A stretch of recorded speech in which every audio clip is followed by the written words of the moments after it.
Welcome back to the South Devon Bass Guide YouTube channel, and in this production I'm going to cover two near 60 centimetre bass captures for two of my clients who participated on one of my 3-day packages, details of which can be found on the South Devon Bass Guide website. Now, what was significant about these two captures is that they were the first significant bass that these guys had caught on a mega bass, sleeper craw or a creature bait of any kind, and they were also achieved by utilising a particular technique with subtle differences that I'll cover in this video. Yeah. So as the water's getting shallower now and the tide's picking up, something that's really important is just trying to pick the trajectory that these fish are swimming along. Now, because literally just out from the edge of the weed it's just flat mud for like, 50-60 meters until you get to the main channel, any bass coming down in the flow are going to stick really close into the weed. So you just pick this line, okay, that you're aiming along, and as that tide's picking up and the water's getting shallower, put real emphasis on the splash of the lure, because that is going to be a major attractant. It wouldn't surprise me if something wallops this straight away. All right, mate? So as you would have seen there, my client Piney, I was talking him through the method essentially, and that involved casting along a very specific line that I perceived just through experience, and actually, sighting these fish and just witnessing them swimming through the area.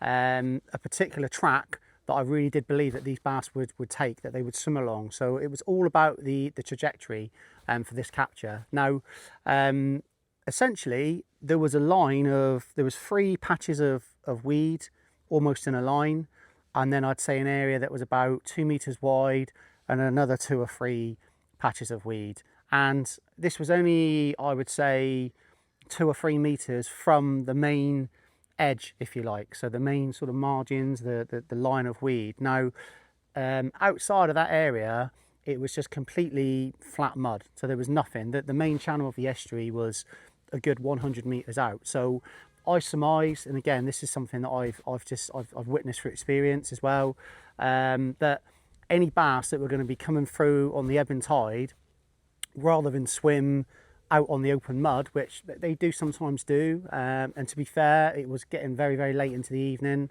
on a very hot evening as well, so I do think they would do that, especially if there was 2 or 3 of them and they were looking for bait fish. But as I've covered in one of the previous videos, in fact a couple of my previous videos, not just on the South Devon Bass Guide website and YouTube channel, but also on my Mark Howling Bass Lure Fishing YouTube channel and website, that I think the bass are just very lethargic. I think that the heat that we've been experiencing, the lack of rain, but particularly the heat and the sunshine has just made them lethargic due to the lack of oxygen in the water. So with that in mind, I mean, bass, especially the bigger ones, are always looking for an easy meal.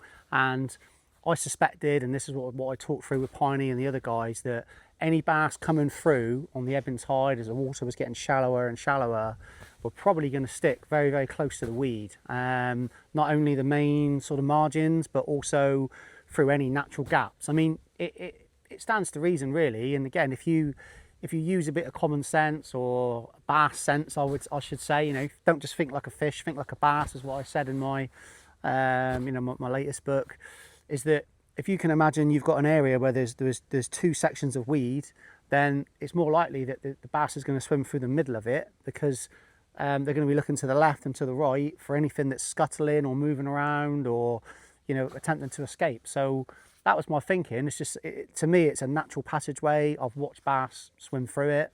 I've caught bass there myself. So I thought, well, let's just keep putting a lure in that area. So earlier in the session, when there was no real tidal movement, that's when we were sort of casting and moving, trying to hoodwink, if you like, the position in bass. So tight into the margins, and again, as I've covered in some of my other videos. But now that the tide was really picking up, you could actually see the kind of line of tide, which is something I'll talk about on the next capture. And it was interacting with this weed as well. So that gap in the weed, if you like. So and as you would have seen right at the start of this video, I kept saying to Piney that the splash is an attractant. Funny enough, I've just been out today. I caught a lovely bass on a surface lure, but I actually witnessed a very big bass close in, and it went in under the weed in front of me.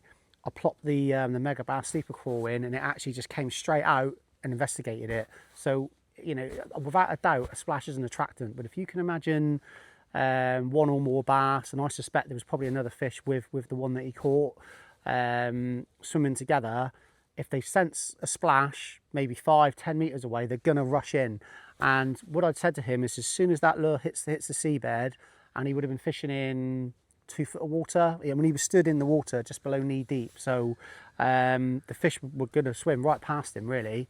And I said to him, the splash, make sure you keep a nice tight line on that lure as it hits the seabed, and then just move it straight away. And what he was doing, because the water was getting shallower and shallower and it was exceptionally clear, what I tend to do with a Mega Bass Sleeper Craw is the shallower and clearer the water, the kind of the shorter movement I'll ask my clients to make, or I'll make, and also the shorter pauses. You can imagine it's like a move, pause, move, pause, move, pause, like a crab just moving back, moving back, moving back.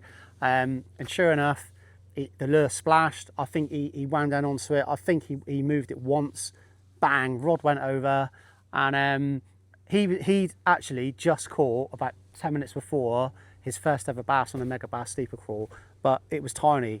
Probably the smallest bass I've ever seen on one of these lures, which did make us both laugh.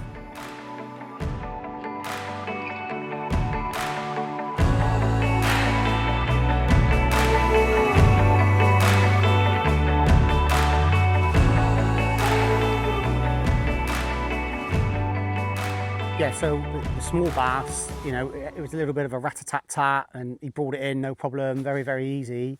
But when he felt that thump from the bigger fish, he didn't know it was a bigger fish. Again, this is just through experience, because the tide was coming at him.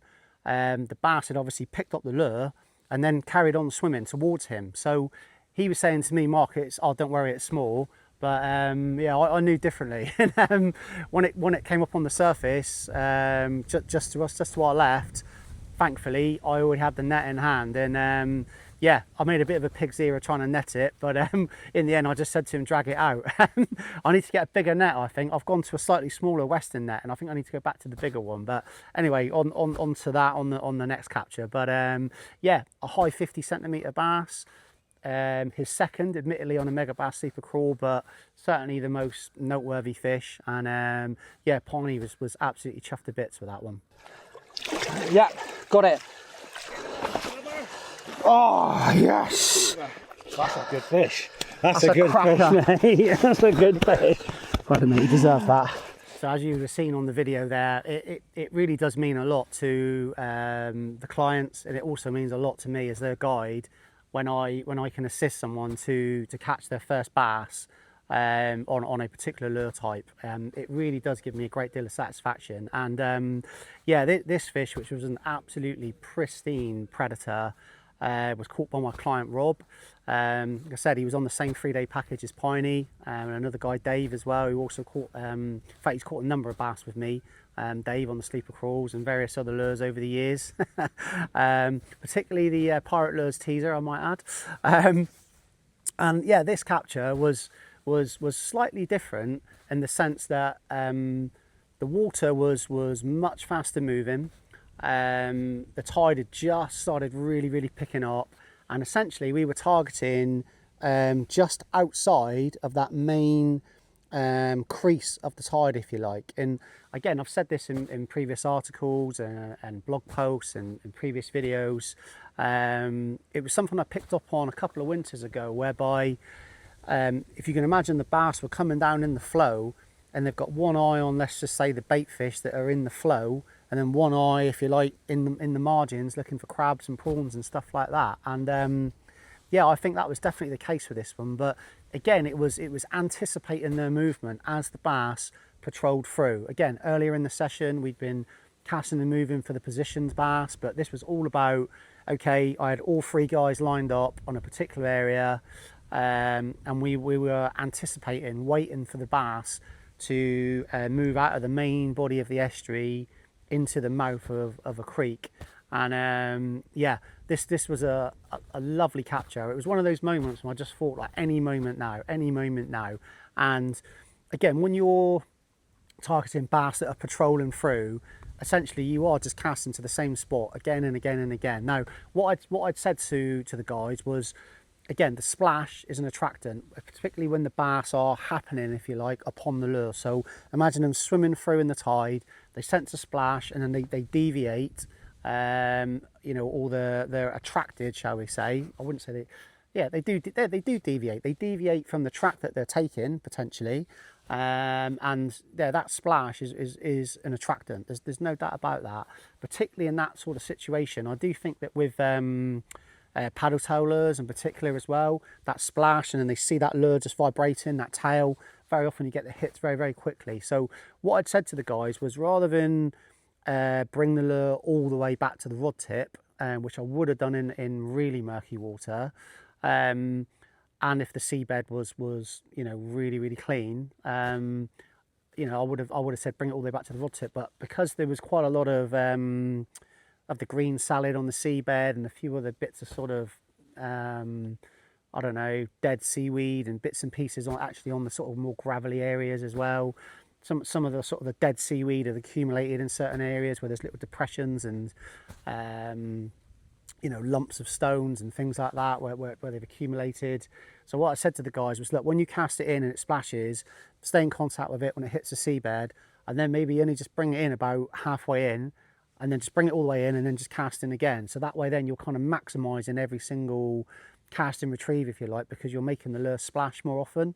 It sounds quite bizarre, but you know, if you go back to it's Bass Lure Fishing the Guy's Perspective Volume 2, the third book that I wrote, there's a table in there all about how I was catching bass on the drop in February, and I had no bites whatsoever over a series of nights and weeks. By retrieving the lure, all of the fish and all of the bites were achieved when the lure splashed into the water in darkness and was descending on a level sink, and that's when I'd get all of the bites and all of the fish. So again, just to hammer this home, the splash is definitely an attractant in certain situations, and one of those situations is when there's a fast running current or flow to the water. So with that in mind, then I talked in the previous section of this video how when the water's shallow and it's very, very clear, how I'll make shorter movements and shorter pauses. Now the water, I would say you had about 3 foot of visibility, because it was stirring up the mud a little bit as the tide picked up, and there was a little bit of breeze as well, so that was obviously picking mud off of the foreshore and just sort of bringing it into the flow. So it was one of the reasons why I was asking Rob and the other guys to cast just outside of that main crease, because again, you had like a dirtier line of water and then clearer water where the faster running water was. So we were trying to keep the lure moving along that area, that convergence, if you like, of murkier water and clear water. So as you're probably guessing, it's just all about putting all of the odds, or as many as possible, in your favour with these amazing fish. So onto the capture itself then, and what I was asking them to do, because the water was murkier, or all of the guys, was when the lure landed on the seabed, was make a half turn and then pause it for 1, 2 or 3 seconds, and then a half turn or a full turn. So you're moving the lure further along the seabed, so maybe 50 centimetres to a metre, and then pausing it for say 30 seconds. And the reason for that is, if you can imagine there's bass in the vicinity, if they haven't been attracted by that splash, then in murkier water especially, they are definitely going to be switched on to anything moving along the seabed, and that the vibrations that gives off and the noise as well. So again, you're kind of moving it longer and pausing it longer to give them the opportunity to pick up on the vibrations of the lures. And yeah, that is exactly what happened. So he cast in. I was just thinking, yeah, we're going to get one any minute, because everything just seemed right to me. 3 people lined up. I think one of the guys was using a paddle tail, the other guy was using a popper, which I'll cover in another video. But Rob, he was on the Mega Bass Sleeper Craw, cast in. He was first in line, if you like, so the fish were going to be reaching him first. So I put him on the most subtle lure, which is something I'll cover in subsequent videos, the reasons for that. And yeah, he moved it. I think he said he'd retrieved it, made about 4 turns, so like a half a turn, pause for like 3-4 seconds, then another full turn or a half a turn. And he said he just felt a lovely tap, and then the rod went over, and again this bass swam right at him. So again he was shouting to me as I was sprinting down with the net, it's not that big, it's not that big. But again, I've been in this situation many times, and when a bass is swimming towards you, what they're trying to do is create some slack line so they can then shake their head and throw that hook, or they're trying to get into the weed clumps. You know, there wasn't a lot on the seabed, but I guarantee if a bass was going to find a bit of cover, then it would have done. Hey, let her go when you're ready, Rob. Beauty. First one on a creature bait. First one. Well done. Let her go, mate. She's going to go back fine. Still sat there a minute, mate. Yeah. Now there she goes. There she goes. Gone. Oh, beauty. So yeah, 2 fantastic captures there. One for Piney, one for Rob. Both high 50s, near 60s. Both caught kind of by casting along a very particular trajectory. One was the gaps, or the gap I should say, in the seaweed. And the other one was by casting along the crease in the tide, and making use, if you like, or capitalising on the slightly murkier water. So lots to cover in that video. I hope that was helpful to you. And yeah, I'll be back very soon with another video on the South Devon Bass Guide YouTube channel.